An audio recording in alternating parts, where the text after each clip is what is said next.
नमस्कार, news flash के खास कार्यक्रम न्यूज़ रूम में आपका स्वागत है। न्यूज़ रूम में मैं ब्रजेश व्यास और मेरे सहयोगी दुर्गेश हम चर्चा करते हैं उन चर्चित मुद्दों पर जिनके बारे में आप सुनना चाहते हैं। वो चर्चित मुद्दे जो आज दिन भर छाए रहे। अभी दुर्गेश, अगर हम बात करते हैं आज के चर्चित मुद्दे में, तो जयपुर से अगर शुरुआत करते हैं तो आज का सबसे बड़ी जो खबर है जयपुर के लिए वो तो है कि लिटरेचर जयपुर लिटरेचर फेस्टिवल शुरू हो गया। 5 स्टार होटल में शुरू हुआ और बड़े अच्छे से उसकी दीप प्रज्वलित करके उसकी शुरुआत हुई। लेकिन आज उसमें छाए रहे जावेद अख्तर और सुधा मूर्ति। सुधा मूर्ति की तो किताब का विमोचन था वहाँ, और जावेद अख्तर से सेशन किया। ख़ास बात ये रही कि जावेद अख्तर ने जो जोर दिया इस बात पर कि मातृभाषा को प्रमोट करना चाहिए। उनका कहना है कि अंग्रेजी नहीं पढ़ानी चाहिए, ऐसी बात नहीं है, अंग्रेजी पढ़ानी चाहिए, उससे इनकार नहीं करता, लेकिन मातृभाषा से कट जाए बच्चा, ये ठीक नहीं। देखिए, कुछ टाइम से मुझे लग रहा है कि चीज़ें बहुत कुछ चेंज हो रही हैं। हम हमारी जड़ों की तरफ वापस लौटते हुए नज़र आ रहे हैं। हम सांस्कृतिक तौर पर देखें, सामाजिक तौर पर देखें तो चीज़ें काफ़ी कुछ बदल रही है। आज का यूथ भी जो है वो इन चीज़ों को देख रहा है, समझ रहा है, क्योंकि क्या है कि दुनिया बड़ी ग्लोबलाइज हो गई है और हर चीज़ जो है वो इतनी मतलब जानकारियाँ जो है, सूचनाएं जो हैं वो बहुत जल्दी से और बहुत स्पीडली जो है वो लोग गैदर कर लेते हैं। तो अब चीज़ें जो है वो बदल रही, तो ये एक अच्छा साइन कहना चाहिए, क्योंकि जिस तरीके से कंट्रोवर्सी में जयपुर लिटरेचर फेस्टिवल हमेशा रहा है, कुछ न कुछ इस तरीके की चीज़ें हुई है, वेस्टर्न संस्कृति से जोड़कर इसको देखा जाता है। तो वहाँ अगर मातृभाषा की बात है तो ये एक अच्छा है कि वो कम से कम इस मंच पर अब मातृभाषा की बात हो रही है। वैसे भी कहें तो ग्लोबलाइजेशन के इस टाइम में भाषा बड़ा मुद्दा है कि ग्राहक तक पहुँचने के लिए, अगर हम कॉमर्स की बात करते हैं तो ग्राहक तक पहुंचने की, भारत बहुत बड़ा बाजार है उनके लिए, बड़ी कंपनियों के लिए। अब तक अंग्रेजी पे जोर था, लेकिन ग्राहक जिस भाषा में समझेगा आप उसी में विज्ञापन समझाएंगे, उसी में मैसेज और अपील समझाएंगे। तो उसके लिए भी अब तो बड़ी बड़ी कंपनियां उस मातृभाषा में, वहाँ की स्थानीय जो बोलियां हैं उनके अंदर तक अपने विज्ञापन तैयार करा रही है। तो ये एक बड़ा अच्छा साइन है कि आदमी को उसकी मातृभाषा में ही बात करने के लिए प्रोत्साहित, या उसको पढ़ने के लिए उसके प्रोत्साहित। और बाजार भी अब यही इंगित कर रहा है, क्योंकि देखिए इंडिया जो है वो सबसे बड़ा बाजार है। बिल्कुल, चाइना की नज़र इंडिया के ऊपर है, अमेरिका की, यूरोपियन कंट्रीज़ की जो नज़र है वो, और वहाँ की जो कंपनियाँ यहाँ आके जो शिफ्ट भी हो रही हैं, तो वो चाह रही हैं कि लोकलाइज जो लोग हैं, ठेठ गांव ढाणी तक बैठा हुआ है, वहाँ तक उनकी पहुँच हो। तो ये एक बहुत बड़ी बात है। तो भाषा में अगर चेंजेस आएंगे और भाषा में, तो भाषा भी सशक्त होगी। हाँ, एक बात की ज़रूर कमी खलती है कि हमारी जो राजस्थानी भाषा है उसको अभी तक मान्यता नहीं मिल पाई है। तो ये बहुत ज़रूरी है कि लगता है कि अगर जब चीज़ें चेंज होंगी तो आज नहीं तो कल तो राजस्थानी को भी जो है मान्यता मिलेगी। पर कुल मिलाकर के ऐसे जो मंच है जहां बुद्धिजीवी बैठ के चर्चा करते हैं, उस मंच पे केवल आप जो कह रहे हैं कि वेस्टर्न कल्चर हावी रहता था, वहां अब मातृभाषा की बात होना, तो कुल मिलाकर के कि अब जो है वो आपके पैर जमीन पर भी हैं। बिल्कुल, उस पूरे जो फेस्टिवल है तो कहीं ना कहीं कनेक्ट हो रहा है, अब स्थानीय लोगों के साथ में उसका कनेक्शन है। अब तक ये चीज़ें थोड़ी दूर थी कि कई लोग बुद्धिजीवी, जो स्थानीय बुद्धिजीवी थे, उन्होंने कुछ मंच भी अपना अलग बनाया। पिछली बार कुछ समानांतर फेस्टिवल भी करने के प्रयास किए गए, इससे आहत होकर कि वहाँ स्थानीय मुद्दों पर और स्थानीय भाषा को नज़रअंदाज किया जा रहा था। तो वहाँ अगर जावेद अख्तर जैसे बड़े साहित्यकार, फिल्मकार, फिल्म लेखक अगर इस चीज़ को प्रमुखता के साथ रखते हैं कि हिंदी या स्थानीय और मातृभाषा का प्रयोग जरूरी है, तो ये बहुत अच्छा साइन है। बिल्कुल, ये अच्छा साइन है। अब अगर बात करते हैं राजस्थान में ही, तो थोड़ी सी राजनीति की बात, क्योंकि कल से यानी शुक्रवार से बजट सत्र शुरू हो जाएगा विधानसभा का, तो उससे पहले की जो गर्मा गर्मी है, आज दिन भर वो गर्मा गर्मी बनी रही। बिल्कुल नजर आई वो कि वो समीकरण किस तरीके से बदले बिगड़े, एक दूसरे पर किस तरीके से कटाक्ष हुए। तो वहाँ जो कुछ होना है उससे पहले की तैयारियां आज दिन भर रही, और उस तैयारियों के संदर्भ में सबसे खास बात ये रही कि कांग्रेस आज एक दिन पहले हमलावर रही सरकार पर, और वो उनके पास अभी एक मुद्दा बड़ा है किरोड़ीलाल मीणा का, और वो मुद्दा इसलिए भी बड़ा हो जाता है कि वहाँ से भी खबरें मिलती है, वहाँ से भी बातें निकलती है। किरोड़ीलाल मीणा ने कहा था कि वो विधानसभा सत्र के दौरान उपस्थित नहीं रह पाएंगे, इसकी स्वीकृति उन्होंने वहाँ से अनुमति लेने के लिए भेजी, कोशिश की, बिल्कुल कोशिश की, और उन्होंने बताया उनको, विधानसभा अध्यक्ष को, उस वहाँ तक तो ठीक था। लेकिन अब मंत्रिपरिषद की बैठक में भी वो नहीं आए तो स्वाभाविक बात है कि चर्चाओं को जोर मिलेगा। मुझे लगता है कि सरकार के गले की हड्डी बन गए वो, न वो निगलते बन रहे हैं, न उगलते बन रहे हैं बाहर तो अब स्थिति उनकी भी ऐसी ही है। तब या तो कोई केंद्र की तरफ से या आला कमान कुछ इस इंटरफेयर स्थिति में करे। लाना चाहते हैं कि कोई न कोई उनको या तो मनाया जाए या फिर उनके बारे में बात की जाए, और वो खासे नाराज हैं जो भर्ती परीक्षाएं थी उनको निरस्त करने को लेकर के। वहाँ सरकार ने अपना रुख स्पष्ट कर दिया, तो वो लगभग अपने आप को इस समय हाशिए पर समझ के चल रहे हैं। और किरोड़ीलाल मीणा के बारे में ये जरूर हम सब जानते हैं कि वो उनकी किसी सरकार के साथ में ज़्यादा दिन बन नहीं पाई। वसुंधरा राजे के साथ भी उनके कार्यकाल के दौरान विवाद सर्वजाई रहे कि उनका विवाद रहा, और वो किस तरह से उनका रहा रुख। और अब ये सरकार जो उनकी पार्टी की सरकार बनी, तो फिर वही है कि या तो कोई सितारे इस तरह के हैं कि वो कभी भी जो सरकार होती है उसके साथ में उनके सामने से बैठ नहीं पाता है, और उनको आखिर उनके राजनीति करने का तरीका भी यही है। देखिए, उनका वो एक समाज विशेष से आते हैं जी, और उनका कुछ सीटों के ऊपर बहुत अच्छा प्रभाव भी है।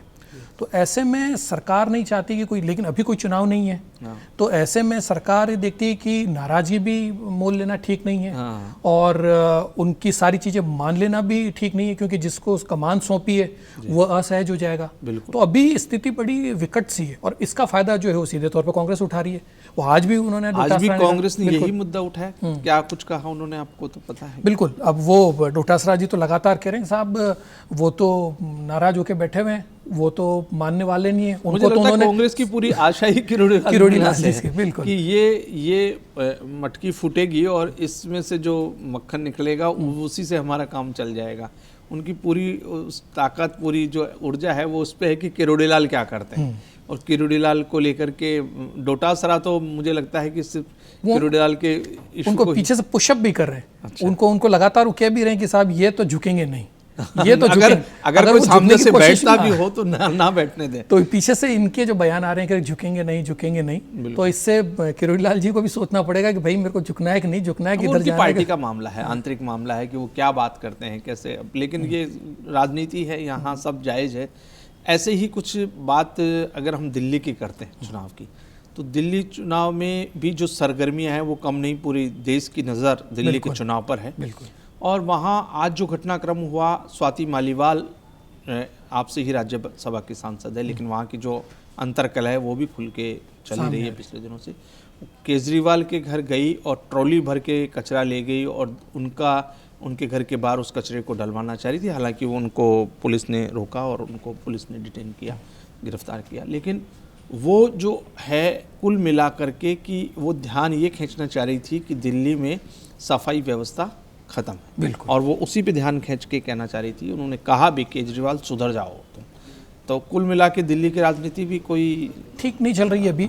जहाँ तक तीन ध्रुव जो हैं वो सामने हैं, आम आदमी पार्टी, कांग्रेस और बीजेपी। कांग्रेस के हाथ कुछ लगा नहीं। अब कोशिश है कि पहले तो गठबंधन में थे, इंडी गठबंधन में सब साथ थे, लेकिन अब जब दिल्ली का चुनाव आया तो दोनों अलग अलग हो गए। तो यही जो है लगातार आम आदमी पार्टी उनके ऊपर आरोप लगा रही है कि कांग्रेस और बीजेपी की मिलीभगत है आम आदमी को यहाँ से निकालने के लिए। लेकिन वहीं अगर हम केजरीवाल की बात करें तो लगातार वो कह रहे हैं साहब मुझे एक मौका और दो। अब तक मैं कोशिश करा कि मैं यमुना को साफ कर दूंगा, नहीं कर पाया। आज तो उन्होंने यमुना जल को जो उन्होंने दूषित बताया था, जहरीला बताया था यमुना जल को, उस पे लेके जब चुनाव आयोग ने टिप्पणी की कि संज्ञान लिया, तो उन्होंने ये भी कहा कि चुनाव आयोग खुद चुनाव लड़ ले यहाँ आकर के, और वो खुद पार्टी बन गए हैं। उनकी फितरत भी है कि जो भी उनको थोड़ा बात करता है उसके ऊपर वो पलटवार बहुत जल्दी करते हैं, और ये पलटवार तो अभी बौखलाए हुए से लग रहे हैं। और एक और बड़ा इंसिडेंट हो गया कि जो भगवंत मान है, पंजाब के सीएम है, उनका जो दिल्ली में मकान है उसके ऊपर रेड की गई है। और वो भी सिविल जो ऐप है चुनाव आयोग का, उसके ऊपर शिकायत आई थी कि वहाँ से पैसा बांटा जा रहा है, इसलिए उसके ऊपर वो हुआ। तो आज कुल मिला के आपके लिए आज का दिन बड़ा नकारात्मक रहा कि वहाँ स्वाति मालीवाल कचरा फेंकने पहुँच रही है, यहाँ जो है भगवत मान के निवास पर रेड पड़ती है चुनाव आयोग की, उसके साथ साथ एक और बुरी खबर उनके लिए रही कि चंडीगढ़ में मेयर के चुनाव के लिए जी आप गठबंधन और कांग्रेस दोनों साथ थे और 20 वोट इनके पास थे और 20 वोट, जबकि बीजेपी के पास 16 वोट थे उनके प्रत्याशी के पास में। लेकिन हुआ ये कि 3 वोट क्रॉस वोटिंग हुई और वो 19 वोट बीजेपी के प्रत्याशी को मिले और मेयर उन्हीं की प्रत्याशी बनी है। तो कहीं न कहीं ये सीधे तौर पर लगता है जो कांग्रेस और आम आदमी पार्टी का जो गठबंधन, इंडी गठबंधन था, उसमें अब वो चीज़ें सही नहीं रही अब है। शायद मुझे लगता है उतनी कॉम्पैक्टनेस भी नहीं है उस में, अब वो उतनी कसावट नहीं है। जिसके यहाँ दिल्ली में जब आप आमने सामने हैं, राहुल गांधी उन्हें कोस रहे हैं, वो कांग्रेस को कोस रहे हैं, राहुल गांधी का पोस्टर में नाम है जो लगाया उसमें, तो ये सारी चीज़ें हैं कि रिश्ते तो वहाँ ठीक नहीं है। ईडी गठबंधन में तो वहाँ भी दिक्कत है। लेकिन जो दिल्ली में हुआ वो ये आपका कि वहाँ ट्रॉली कचरे के डालने के लिए वहाँ पर ईडी की रेड हो रही है और उन्हीं का जो है वो राज्यसभा सांसद ये इस तरीके की हरकत करता है, तो कहीं न कहीं सीधे तौर पर आने वाले चुनाव में आम आदमी पार्टी के लिए क्रूशल स्थिति जरूर हो जाएगी। बिल्कुल। और जहाँ तक सफाई की बात है, वो सफाई तो अभी आज सफाई का मुद्दा उन्होंने ऐसे वक्त पे उठाया स्वाति मालीवाल ने जब गांधी जी के आज पुण्यतिथि है और गांधी जी को सफाई से उसी के 2 अक्टूबर को भी हम लोग सफाई को लेकर के पूरा सजग रहते हैं। बिल्कुल।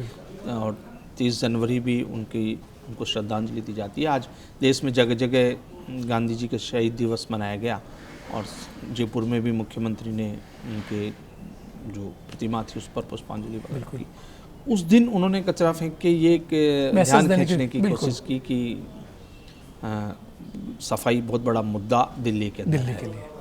कुंभ में कल का जो हादसा हुआ वो उससे आज पूरे अखबार ढंगे हुए मिले सुबह, लेकिन उसमें सबसे जो बात है राजस्थान के संदर्भ में, तो 2 लोग राजस्थान के भी उसमें मृतकों की सूची में 2 लोग राजस्थान के भी। हालांकि एक महिला थी, वो मिल नहीं रही थी, गायब थी, तो उनके बारे में संशय था कि कहीं उनके साथ भी कोई ऐसा ना हो, लेकिन वो मिल गई।